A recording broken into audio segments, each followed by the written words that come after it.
बिस्मिल्लाहिर्रहमानिर्रहीम, अस्सलाम वालेकुम। अब बायोस्टैटिस्टिक्स का अगला टॉपिक देखते हैं, tests of significance. Test of significance क्या होते हैं कि आपने कोई भी हाइपोथेसिस बनाया है, उसकी वैलिडिटी को चेक करने के लिए कि वो कितना सही है या कितना गलत है, हम टेस्ट ऑफ सिग्निफिकेंस अप्लाई करते हैं। तो इससे पहले कि टेस्ट ऑफ सिग्निफिकेंस के बारे में आपको बताऊं, पहले आपको बताता हूं कि हाइपोथेसिस क्या होता है। हाइपोथेसिस होता है statement based upon assumptions that may और मे नॉट बी ट्रू। आपने कोई भी एक अजम्पशन अज्यूम किया कोई चीज़ कि फॉर इंस्टेंस कि रेमडेसिविर जो है ये एक ड्रग है और ये कोविड-19 के अगेंस्ट इफेक्टिव है। रेमडेसिविर एक एंटीवायरल ड्रग है। आपने ये अज्यूम कर लिया कि ये कोविड-19 के खिलाफ इसका अच्छा असर है, तो ये एक हाइपोथेसिस बन जाएगी। इसके बाद गुड हाइपोथेसिस की करैक्टरिस्टिक क्या-क्या होती हैं कि वो प्रिसाइज़ और क्लियर, जो आप बात करना चाहते हैं वो क्लियर हो और स्पेसिफिक हो, टू द पॉइंट हो, सिंपल लैंग्वेज इस्तेमाल हो और उसको वो टेस्ट किया जाए और फिर बाद में रीटेस्ट अगर किया जाए, तो वो सेम रिज़ल्ट दे और 2 वेरिएबल्स के दरमियान रिलेशनशिप वो बयान करे। तो ये गुड हाइपोथेसिस की करैक्टरिस्टिक्स हैं। इसके बाद देख लें नल हाइपोथेसिस क्या होता है। नल हाइपोथेसिस होता है कि मिसाल के तौर पे हमने ये एक हाइपोथेसिस बनाया कि रेमडेसिविर एक एंटीवायरल ड्रग कोविड-19 में इफेक्टिव है। अब इसका नल हाइपोथेसिस क्या बनेगा कि हमने इस सारी थ्योरी को बेसिकली रिजेक्ट करना है कि हम कहेंगे कि remdesivir is not effective against कोविड-19। तो हमने उसको नलीफाई कर देना है अपनी प्रीवियस जो पहली प्रिलिमिनरी थ्योरी है, हाइपोथेसिस है, उसको हमने नलीफाई कर देना है। तो इस तरह का हाइपोथेसिस बनाते हैं, remdesivir is not effective against कोविड-19।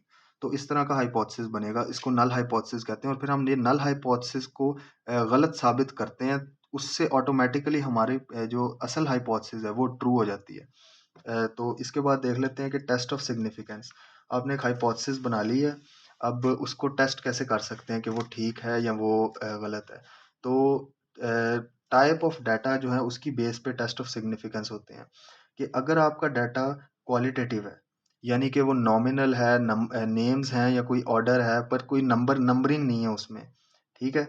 तो उस तरह के डाटा के लिए उसमें आगे दो सिनारियोज हैं कि अगर तो sample size and number of observations 5 से बड़ी होंगी, तो आप काई स्क्वायर टेस्ट लगाएंगे उसके हाइपोथेसिस को चेक करने के लिए। और अगर एन नंबर ऑफ ऑब्जर्वेशंस या सैंपल साइज 5 से कम है, तो आप फिशर्स एग्जैक्ट टेस्ट लगेगा इस पे।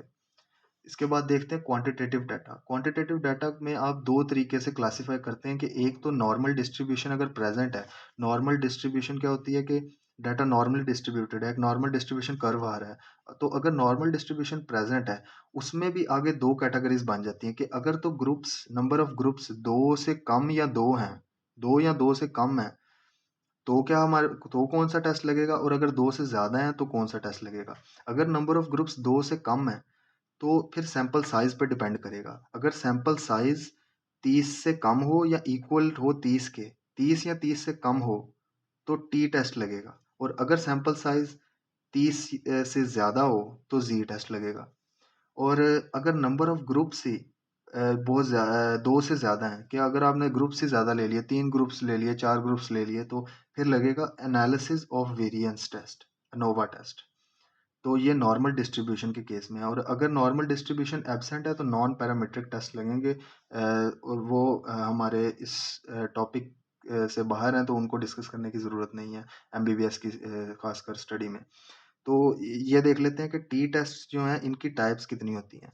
टी टेस्ट होते हैं 3 तरह के। सबसे पहले एक होता है वन सैंपल टेस्ट। इसकी एग्जांपल क्या है कि एक क्लास में 100 स्टूडेंट्स हैं फॉर इंस्टेंस। अगर आपने उन 100 स्टूडेंट्स का हाइट या वेट या कोई भी करैक्टरिस्टिक कंपेयर की होल पॉपुलेशन से, तो वन सैंपल टेस्ट लगेगा। अगर आपने उस 100 ग्रुप के दरमियान में मेल फीमेल को अलहदा करके उनकी एक ही ग्रुप में उनकी कैटेगरी बनाई मेल और फीमेल की, और उनका हाइट और वेट का कंपैरिजन किया, तो वो इंडिपेंडेंट सैंपल्स टी टेस्ट हो जाएगा। और अगर कोई भी प्री या पोस्ट जैसे लफ्ज़ आ जाएं, या बिफोर एंड आफ्टर जैसे लफ्ज़ आ जाएं स्टेटमेंट में, जैसे before and after the pregnancy हमने डाटा कलेक्ट किया, प्री ऑपरेटिव या पोस्ट ऑपरेटिव किसी ग्रुप का हीमोग्लोबिन चेक किया प्री ऑपरेटिवली, पोस्ट ऑपरेटिवली, या एक एवरेज वेट कैलकुलेट किया प्री 100 प्रेग्नेंट वुमेन्स का pre and at the start and at the end of pregnancy. तो अगर प्री या पोस्ट या start, at the start of and और एट द एंड ऑफ जैसे लफ्ज़ आ जाएँ तो फिर हम पेयर्ड टी टेस्ट लगाते हैं। तो ये टेस्ट ऑफ सिग्निफिकेंस है। एक दफ़ा दोबारा बता देता हूँ आपको कि अगर तो क्वालिटेटिव डाटा होगा और उसमें सैंपल साइज़ 5 से बड़ा होगा तो काई-स्क्वायर टेस्ट लगेगा, सैंपल साइज़ 5 से छोटा होगा फिशर एग्जैक्ट टेस्ट लगेगा। क्वालिटेटिव डाटा में नॉर्मल डिस्ट्रीब्यूशन होगी, आगे फर्दर देखेंगे 2 से कम ग्रुप्स हैं, तो फिर देखेंगे कि सैंपल साइज़ अगर 30 से कम है या इक्वल टू 30 है तो टी टेस्ट लगेगा। अगर 30 से ज़्यादा है तो ज़ी टेस्ट लगेगा। अगर ग्रुप्स 2 से ज़्यादा हैं तो analysis of variance ANOVA test लगेगा। नॉर्मल डिस्ट्रीब्यूशन एब्सेंट है तो नॉन पैरामीट्रिक टेस्ट्स होते हैं। और टी टेस्ट की 3 टाइप्स हैं।